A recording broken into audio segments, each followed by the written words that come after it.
Baiklah, Assalamualaikum warahmatullahi wabarakatuh. Di sini saya dengan nama Geta Hatta Maulana, NIM 122490003 dari Prodi Rekayasa Instrumentasi dan Otomasi, ingin mempresentasikan PPTK 3 dari tugas yang saya buat, yaitu dengan judul Analisis Bahaya dan Strategi Pengendalian Risiko pada Industri Transportasi. Untuk studi kasus yang saya ambil berada di PMI ya, PT EDES Manufacturing Indonesia.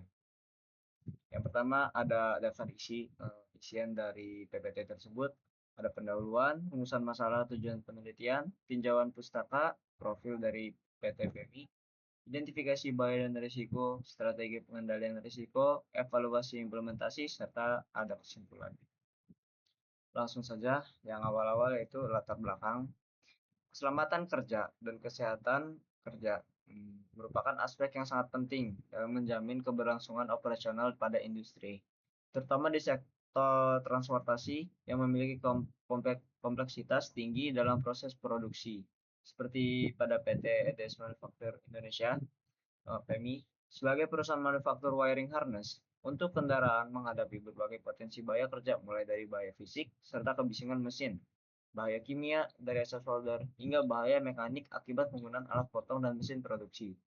Jika risiko-risiko tersebut tidak dikelola dengan baik, maka akan berdampak pada kesehatan pekerja, penurunan produktivitas, serta potensi kerugian yang sangat besar bagi perusahaan. Oleh karena itu, pentingnya dilakukan analisis terhadap bahaya-bahaya yang ada, serta penerapan strategi pengendalian risiko yang sesuai. Kajian yang saya buat ini bertujuan untuk memberikan gambaran yang jelas mengenai kondisi K3 di PMI dan mengevaluasi efektivitas strategi pengendalian yang telah diterapkan. Perumusan masalah yang saya ambil, yang perumusan masalah pertama yaitu ada apa saja bahaya ketiga yang dominan pada PMI. Lalu yang kedua ada bagaimana strategi pengendalian bahaya diterapkan pada PT tersebut. Yang ketiga, yang terakhir yaitu ada sejauh mana efektivitas implementasi regulasi ketiga di PMI. Lanjut. Untuk tujuan penelitian, tujuan penelitian ini yang pertama yaitu mengidentifikasi bahaya dalam fisik, kimia maupun mekanik ya di PMI. Tujuan keduanya yaitu mengevaluasi strategi dan pengendalian risiko yang digunakan. Jadi di sini kita mengevaluasi dan risiko-risiko yang ada itu digunakan untuk menjadikan evaluasi ya. Yang ketiga ada menilai sudahkah efektivitas regulasi ketiga yang diterapkan pada lingkungan kerja di PMI ini. Lanjut, ada tujuan pustaka. Keselamatan dan kesehatan kerja ketiga merupakan suatu pendekatan yang sistematis bertujuan untuk mencegah kecelakaan kerja dan penyakit akibat kerja, serta menciptakan lingkungan kerja yang aman dan sehat. Dalam konteks industri, K3 sangat penting diterapkan untuk melindungi tenaga kerja dari potensi bahaya yang timbul. Selama proses produksi, biasanya bahaya itu ada segala sesuatu yang berpotensi menimbulkan cedera, kerusakan, ataupun gangguan kesehatan, baik secara fisik, kimia, maupun mekanik.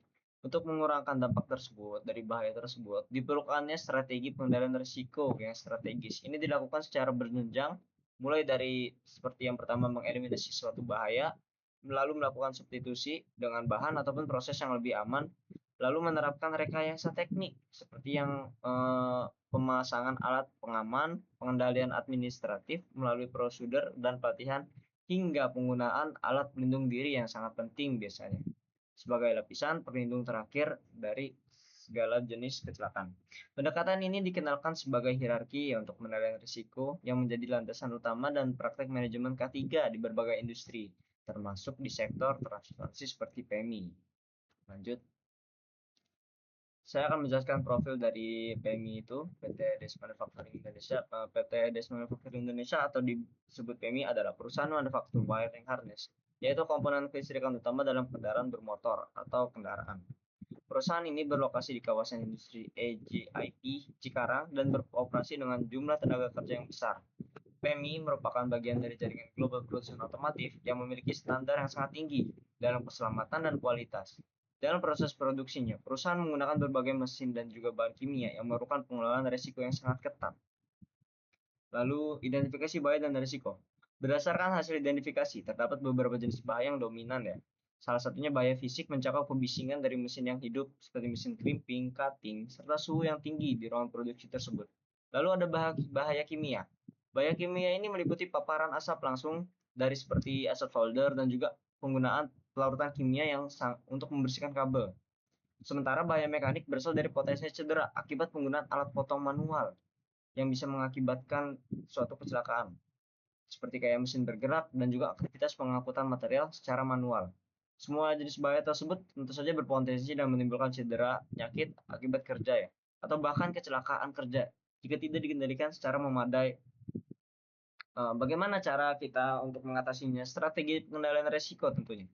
Metode pertama yaitu eliminasi substitusi, mengganti bahaya tersebut dan proses manual. Yang kedua ada rekayasa teknik, ventilasi, peredaman suara, pengamanan mesin. Yang ketiga ada administratif SOP, kerja aman, pelatihan rotasi kerja. Yang keempat ada APD, earplug, memakai earplug, masker, maupun sarung tangan pada saat bekerja. Selanjutnya, evaluasi implementasi. PTPM menerapkan sistem manajemen K3 berbasis ISO 45001, lalu terdapat audit rutin, pelaporan insiden, dan pelatihan berskala. Lalu tingkat kecelakaan menurun, namun masih ada yang perlu ditingkatkan untuk keselamatannya. Secara umum, PMI telah menerapkan sistem manajemen K3, yaitu berbasis ISO 45001. Implementasinya dilakukan melalui audit rutin, seperti pelaporan insiden kerja, serta program pelatihan bagi seluruh pekerjaan. Evaluasi terhadap efektivitas pengendalian menunjukkan bahwa angka kecelakaan cenderung menurun. Ini berarti baik. Namun, demikian beberapa tantangan masih perlu dihadapi, terutama dalam membangun budaya keselamatan kerja yang lebih menyeluruh dan dalam mengawasi secara konsisten kepatuhan terhadap SOP. Kesimpulannya yang bisa saya kasih yaitu pada industri otomotif Indonesia ini sangat berperan penting bagi ekonomi dari negara. Namun menghadapi risiko yang tinggi terhadap keselamatan dan kesehatan kerja K3 seperti bahaya fisik, kimia, dan mekanik. Perusahaan besar menunjukkan kemajuan dalam penerapan K3 dengan dukungan teknologi, sementara perusahaan-perusahaan kecil masih banyak yang terkendala kepatuhan SDM dan juga budaya keselamatan.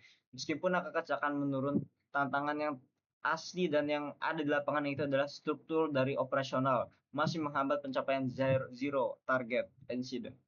Cukup, terima kasih dari saya. Mungkin saya bisa akhiri. Mohon maaf bila ada kesalahan atau kata yang itu.